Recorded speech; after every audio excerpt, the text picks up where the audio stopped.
దావోస్లో రాష్ట్రానికి పెట్టుబడుల సునామీతో ఇక విచ్చేసిన ముఖ్యమంత్రి మరియు మంత్రి వర్యులు బృందానికి స్వాగతం సుస్వాగతం. మొత్తానికి దావోస్లో పెట్టుబడులకు సంబంధించినటువంటి అంశాలు చేకూరడం జరిగింది. దానికి సంబంధించి మరి రాష్ట్రానికి ఎన్ని రకాల పెట్టుబడులు, ఎన్ని కంపెనీలతోని పెట్టుబడులు తీసుకురాబోతున్నారో ఒక్కసారి చూద్దాం. ఇక ప్రజాపాలనకు సంబంధించి రేవంత్ రెడ్డి ఏం ప్రజాపాలనలో రేవంత్ రెడ్డి ఏమి ఇవ్వబోతాడు, ప్రజలకు ఏం అందించబోతాడో అది చెప్తాడంట.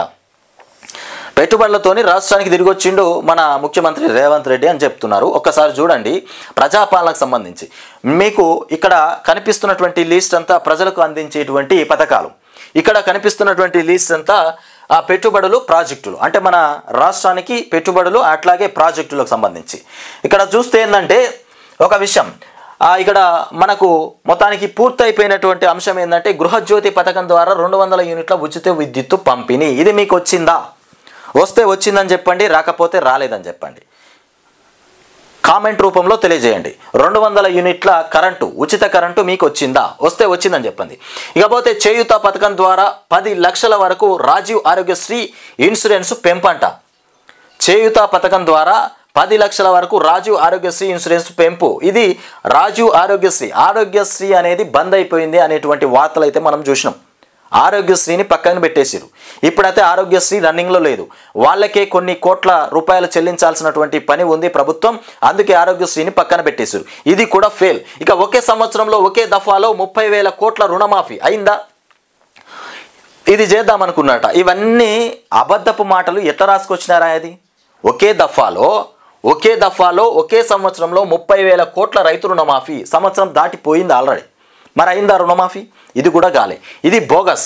ఇక వరి రైతులకు 700 కోట్ల పంట బోనస్ చెల్లింపులు వచ్చినాయా? మీకు బోనస్ వస్తే వచ్చినాయి అని చెప్పండి. ఇది కూడా అబద్ధమా మరి నిజమా? ఎంతమందికి బోనస్ పడింది? 500 బోనస్. మరి ఎంతమందికి పడలే? మొత్తానికి 700 కోట్ల పంట బోనస్ ఇస్తామని చెప్తున్నటువంటి రేవంత్ రెడ్డి, మరి ఇది నిజమా కాదా? ఇకపోతే ఇక మహాలక్ష్మి పథకం ద్వారా ఫ్రీ బస్లో మహిళలకు ఉచిత ప్రయాణం.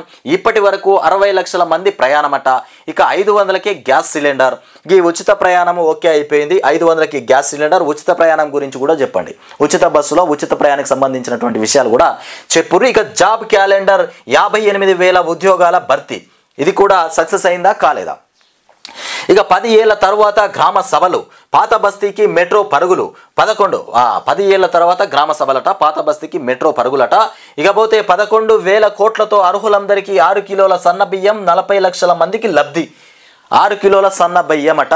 11,000 కోట్లతో అర్హులందరికీ 6 కిలోల సన్న బియ్యం ఇస్తున్నామని చెప్తున్నాడు. మరి సన్న బియ్యం వచ్చినాయా? 40 లక్షల మందికి లబ్ధి చేకూరిందా? చేకూరలేదా? ఈ 40 లక్షల మందికి ఇస్తామని చెప్తారు. ఎప్పుడు ఇస్తారు? మరి ఇంకెప్పుడు ఇస్తారు? 30,000 ఒకటే దఫాలో చేస్తామని చెప్పారు. ఒక సంవత్సరం దాటిపోయింది రుణమాఫీకి సంబంధించి. అది గానే.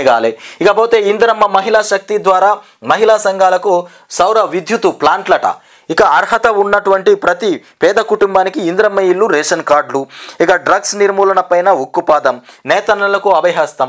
డ్రగ్స్ నిర్మూలన పైన ఉక్కుపాదం మోపుతామని చెప్తున్నాడు. ఇంకా ఈ విషయం చెప్పినప్పటి నుండి డ్రగ్స్ రాష్ట్ర వ్యాప్తంగా కూడా విచ్చలవిడిగా కొనసాగుతూ ఉంది. గ్రామ స్థాయిలో కూడా పాక్కపోయినటువంటి డ్రగ్స్, గంజాయి. మరి ఉక్కుపాదం ఎక్కడ మోపిరు?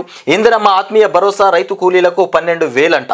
ఇకపై గ్రామ పంచాయతీ ఉద్యోగులకు నెల జీతాలు. ఇక గీతా కార్మికులకు కాటమయ్య రక్షణ కవచం. వ్యవసాయ యంత్రాలు మరియు పనిముట్ల పంపిణీ. ఇది ఎప్పుడొస్తుందో? వ్యవసాయ యంత్రాలు, పనిముట్ల పంపిణీ ఇది కూడా తీసుకొస్తామంటారు. మరి అది ఎప్పుడు వస్తుందో? ఇక భూభారతి అమలుతో భూముల ప్రక్షాళన. భూభారతి ఇది ఇంకా పెండింగ్లోనే ఉన్నది.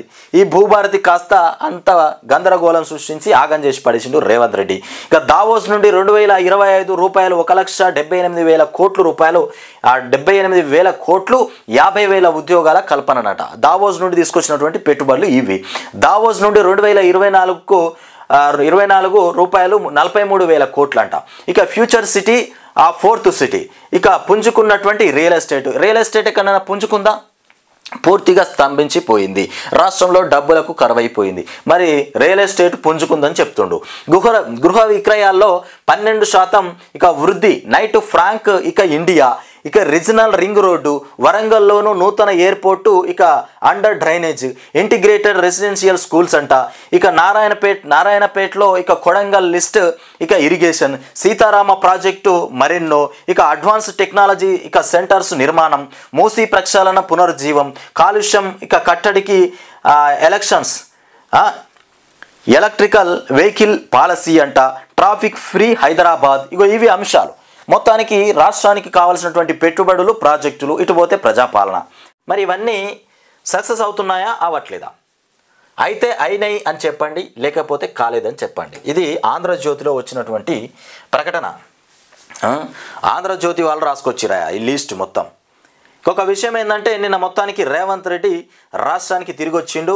రేవంత్ రెడ్డి ఏదో కొత్తగా విజయాన్ని